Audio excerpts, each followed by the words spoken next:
With that, I'll take a couple of questions. Is there any indication? Can you expand on the misinformation? There's a lot of rumors online, and how that may hinder the proper investigation. Yeah, listen, I mean, we have a responsibility as law enforcement organizations to run down each and every lead, to debunk them, to determine whether there's any validity to those leads. And so, as I told you, we have a significant number of those. The investigative effort is massive. We continue to do it, but rumor and supposition doesn't help. And so those true tips and leads of things that people know are imperative to this investigation. But just because you think you know something doesn't necessarily mean that you do. If you have factual information that you can provide us in regards to this investigation, it would be helpful to us. Thank you. I understand that motive is still unclear. However, can you confirm that investigators, while recovering these numerous electronic devices and cameras, they may have recovered a video in which the suspect may have alluded to his motive, or any type of video regarding the shooting? I'm not aware that we've recovered any such video. Understood. Have you been able to resolve the question of whether he had any help, or whether there was an accomplice, or can you eliminate the question of whether you are specifically trying to find somebody else? Okay, the question is, can we confirm whether there's an accomplice or not?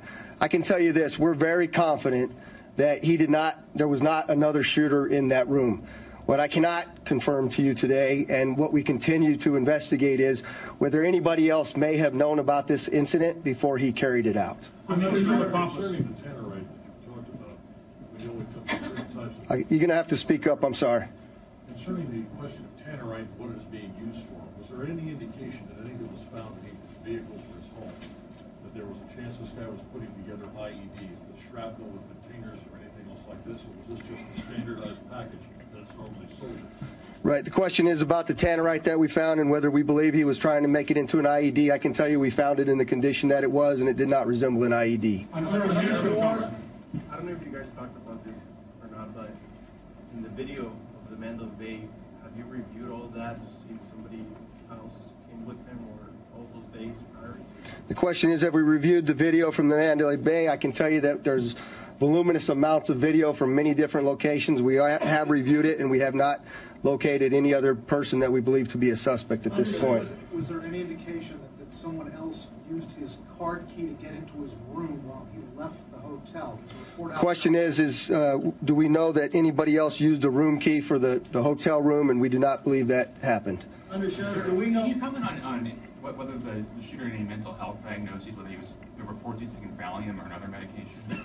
The question is about the medical status. That is another aspect of the investigation we're keenly interested in, and we continue to investigate that. Are you looking at whether he was... Go ahead, sir. On the timeline, so the security officer tells you on the timeline that he was shot at 10:18. That's when he tells you he was shot. When was he shot? I can give you the exact time off the timeline, off camera. I don't remember. I don't have it in front of me as we sit here. I'll be clear about the timeline, right? What the sheriff and I have both explained to you at different times is information that we had initially. We went back and reconciled it with what was on the body-worn camera as well as what was in our computer-aided dispatch, the CAD data. And so all of that timeline that we represented to you is what we have to the best of our knowledge today. I'm sorry, I cut you off, ma'am. Okay, I was just wondering, are you looking into the question of whether he was kind of obsessed with the month of October, since he bought the guns in October and his lawsuit was dismissed in October? I can tell you that our investigation is focused. I'm sorry. The question is, are we looking specifically at the month of October? The answer to that is we are looking at every aspect from birth to death of this suspect in this case. So just to go back to the security guard, are you able to tell us what time the alarm went off on the 32nd floor and why it was going off? And is it at all possible that the security guard was shot before Paddock was firing into the crowd? So you have a two-part question. Is what time did the suspect go up, or I'm sorry, the security officer arrive to check the door, and why? The question, or the answer is that the door alarm went off, indicating that the door was ajar. So the officer was dispatched up to check that specific time. We have it. I don't know what it is. And I'm sorry, your second question? Is it possible that he was shot before Paddock was even firing? The question is, was the security officer shot before the suspect was shooting into the crowd? The answer to that is yes, we believe he was shot. I'm sorry, that we believe that he was shooting into the crowd and then the security officer was shot during that event. I'm taking two more. Go ahead. The percentage of injuries, I know we had discussed this earlier. Do we know how many people were actually shot versus the trampling injuries or anything else? That's a question that you're going to, question is, how many people were shot versus other trampling injuries? As you well know, the number that we continue to look at, both for dead and injured, and we still have obviously critically injured people in the hospitals. You notice I'm not giving you a number because that number continues to change every day. People are being discharged from the hospital, and I'll let the coroner answer those questions because he's best provided to give you the information in regards to whether somebody received a gunshot wound or another type of wound. To clarify a report about a key being used, his room key being used when his car was out of the garage. Did that happen? The question is, was his vehicle being used while his room key? Was his vehicle out of the garage while his room key was being used? I'm not aware of that information, sir. No.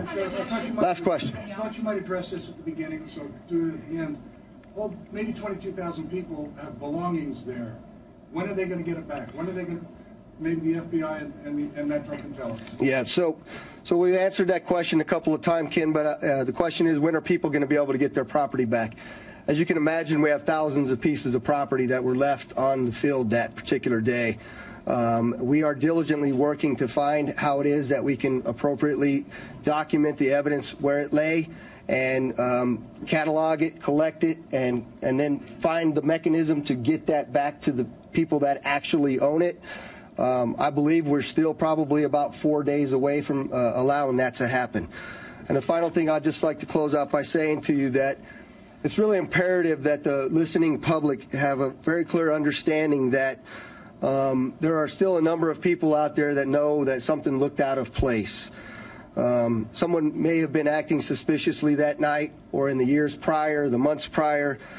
Somebody that may have seen something or knows something, much to like the FBI SAC mentioned. If you know something, you need to say something. Please provide that information to us at that 1-800-CALL-FBI, and we'll continue to update you as this investigation continues. Thank you very much.